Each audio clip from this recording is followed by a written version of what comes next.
My name is Margaret Cole. And 48 hours ago, I retired a millionaire. I sold the company I built from scratch, bought a beach house on the Outer Banks, and planned to disappear from the noise of deadlines forever. But 8 hours after I arrived, my son called to tell me I needed to move out of my own bedroom because his in-laws were flying in for vacation.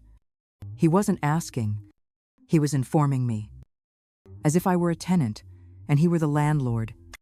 When I laughed, he changed his tone, the same cold edge I once heard from his father during our divorce. "If you can't be reasonable, Mom," he said, "there's a beautiful assisted living facility down the highway." That was the moment I realized my peace wasn't being interrupted, it was being invaded. I didn't argue or hang up. I just said, "Of course, Daniel, bring them all."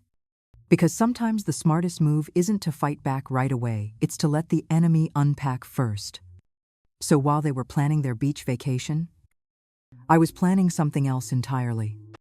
And when they walked into my home acting like owners, they had no idea they were already standing on a battlefield I'd designed myself.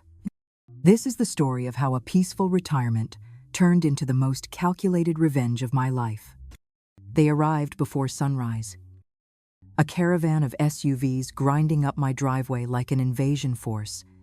From the upstairs window, I watched Olivia step out. First, perfect hair, clipboard in hand, issuing orders to her family as if she were directing a film crew. Her parents followed, each wearing matching resort outfits, and the entitled calm of people who expected to be served. No one knocked. They simply walked through my front door as though my house had been waiting for them. By the time I came downstairs, the sound of laughter and suitcases echoed through every hallway. Olivia turned with a bright, rehearsed smile. "Margaret, you moved upstairs already." "Right. Perfect. Mom needs the master bedroom for her back." Her tone made it clear she wasn't seeking confirmation. Her parents rolled their luggage straight into my room while her sister's kids scattered toward the guest suites. Leaving wet footprints across my polished floor, I stood there, silent, watching my carefully designed sanctuary transform into chaos. Towels piled on antique furniture, snack wrappers on marble counters, and a faint smell of sunscreen mixing with expensive candle wax. Olivia busied herself in my kitchen, rearranging my pantry shelves and stacking her family's groceries where mine used to be. When I asked where she'd like me to store my own food, she waved toward the garage and said, "Anywhere out of the way will be fine." That small sentence said everything. They weren't visitors, they were occupiers. But instead of pushing back, I poured myself coffee and smiled. 30 years in corporate warfare had taught me that nothing unsettles an entitled person more than quiet observation. Let them settle in. Let them underestimate me. Later that afternoon, I called Alan Pierce, my attorney. From the garage, I wanted every line of ownership reviewed, every clause airtight. Then I called the property insurance office and confirmed all access privileges were in my name only. By evening, Olivia's family lounged by the pool, shouting drink orders toward me like I was hired staff. I delivered the Wi-Fi password and refilled their glasses with calm precision. That night, lying awake in the smallest guest room of my own house, I mapped the next moves. They thought they had claimed the territory, but they hadn't seen what a woman does when she's forced into the corner of her own empire. By the third day, Olivia had declared that the house needed life, which in her vocabulary meant a party. Daniel invited 30 people, old friends, new clients, and anyone who might be useful to his crumbling business. He called it a family networking event, the kind that would put the Cole name back on the map. Listening from the hallway, I realized he wasn't just borrowing my home, he was using it as a stage to sell an illusion. I spent the afternoon making a few calls of my own. If they wanted a spectacle, I'd give them one worthy of the lie they were telling. By 6 o'clock the next evening, caterers from the city arrived in black uniforms, unloading silver trays, crystal glassware, and chilled bottles of Dom Perignon. Olivia's face froze in confusion, then stretched into forced delight when I told her I'd upgraded the barbecue to a fine dining experience. As the deck filled with guests, Daniel worked the crowd with a salesman's grin, telling anyone who'd listen that he was managing the family property. The words drifted across the air like smoke from a slow-burning fuse. When I joined the party, every eye turned toward me, the aging matriarch expected to play hostess while her son basked in borrowed authority. Instead, I lifted my glass and thanked everyone for coming to Daniel's event. The crowd laughed politely, assuming it was a joke. But I wasn't joking. I turned to the head caterer and asked him, loud enough for the group to hear, to hand all billing to Daniel Cole, the property's manager. The color drained from his face while murmurs rippled through the guests. Champagne bubbles sparkled under the string lights as the reality of the moment began to sink in. Olivia's smile flickered, her hand tightening around her glass. I lingered long enough to watch Daniel's panic settle behind his polite mask. The caterers laid out prime rib and lobster tails, a feast worthy of a corporate gala. Every course served that night came with a receipt he would be forced to explain. I clinked my glass once more, meeting his eyes across the crowd. Let the guests toast to his success. I thought they'd remember this night long after he wished to forget it. The morning after the party smelled like stale champagne and regret. Daniel and Olivia sat at my dining table surrounded by empty bottles. Flipping through receipts with growing panic. The catering invoice, $15,000. Due immediately lay open between them like a verdict. Their whispers carried the sharp edge of blame, each trying to decide who had made the bigger mistake. I poured myself coffee and watched the scene unfold. Daniel finally looked up, his face pale. "Mom, we need to talk about this bill," he said, as if we were partners in a small misunderstanding. I reminded him, gently, that he had introduced himself to every guest as the property's manager and that managers handle expenses. The silence that followed was heavier than any argument. Olivia tried to recover first, insisting that I could simply absorb the cost since it was technically my home.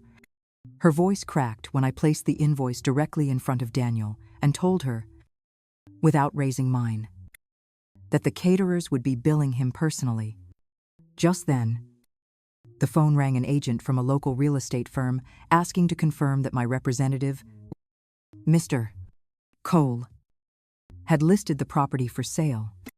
I put the call on speaker. The agent repeated every word Daniel had told her, and the air in the room went cold.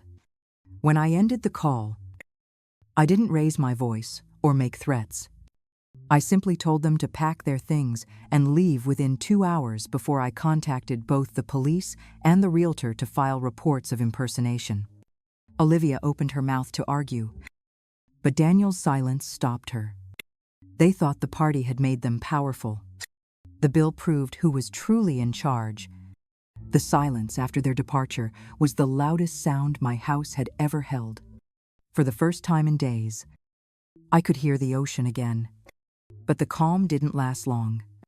A week later, a courier arrived at my gate with a thick envelope from a law firm in Raleigh. Daniel had hired an attorney named Rebecca Miles to accuse me of financial instability and diminished capacity. Reading the complaint felt like stepping into an alternate reality. According to his filing, I had been manipulated into erratic financial decisions and was unfit to manage assets without family oversight. It was an elegant way of saying he wanted control of my money. I called Alan Pierce, my longtime attorney, who laughed once before turning serious. He promised to respond with every receipt, witness statement, and document proving my clarity of mind. Within days, Alan filed a counterclaim that painted the true picture: Daniel's unauthorized communications with real estate agents, his unpaid debts, and the party invoice he had falsely represented as business expenses. Rebecca's confidence faltered once she realized how thoroughly my son had exposed himself. When she called to negotiate, Alan informed her that my case included evidence of attempted elder financial exploitation, a charge no lawyer wanted attached to their client's name. By the end of the week, she quietly withdrew from representing him. But Daniel wasn't finished. Unable to win in court, he turned to something crueler. 2 weeks later, Adult Protective Services showed up unannounced at my door, saying they'd received an anonymous report that I was neglected and unable to care for myself. The accusation was laughable and infuriating. I welcomed the investigator inside, offered her coffee, and walked her through my immaculate home, my accounts, and the property contracts I managed personally. When she left, she apologized for the inconvenience and assured me the case would be marked unfounded. Standing on my porch afterward, I realized Daniel's tactics were only making my position stronger. Every attempt to undermine me became more proof of his intent. The legal war he'd started was no longer about a house. It was about control. And he had just handed me the evidence to destroy him with precision. The day after the investigator cleared my name, I called Alan and told him I was done playing defense. For months, Daniel had tried to paint me as unfit, and it was time he learned what it felt like to be truly powerless. Alan agreed to begin drafting a restraining order and preparing the groundwork for elder abuse charges. But I wanted something sharper, something that would make him understand the cost of turning on the person who had given him everything. I contacted Mike Santos, a private investigator I'd used during a corporate acquisition years ago. Within 48 hours, he sent me a report that was as detailed as it was damning. Daniel's agency was 3 months behind on rent. His credit cards were maxed, and Olivia had taken out personal loans under both of their names. The most chilling part was a section showing that Daniel had visited 3 different elder law attorneys 6 months earlier, inquiring about gaining conservatorship over a parent. He had been planning my legal captivity long before he ever set foot in my house. That night, I sat on the deck with a glass of wine and watched the waves roll in. I wasn't angry anymore. I was deliberate. I called each of his creditors, quietly providing documentation of his recent financial irregularities. I didn't accuse him of anything. I simply asked that they verify their risk exposure. Then I had Alan file a motion citing attempted financial exploitation, attaching the full investigative report. The fallout came quickly. His business accounts were frozen pending review, and his landlord began eviction proceedings. Olivia left 2 days later, leaving behind a note that said she refused to drown for someone else's pride. When Daniel finally called me, his voice was stripped of arrogance.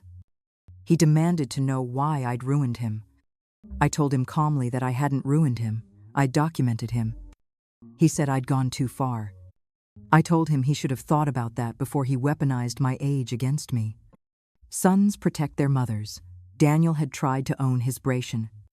By the time the call ended, the last thread of sympathy I'd ever felt for him was gone, replaced by something steadier: peace.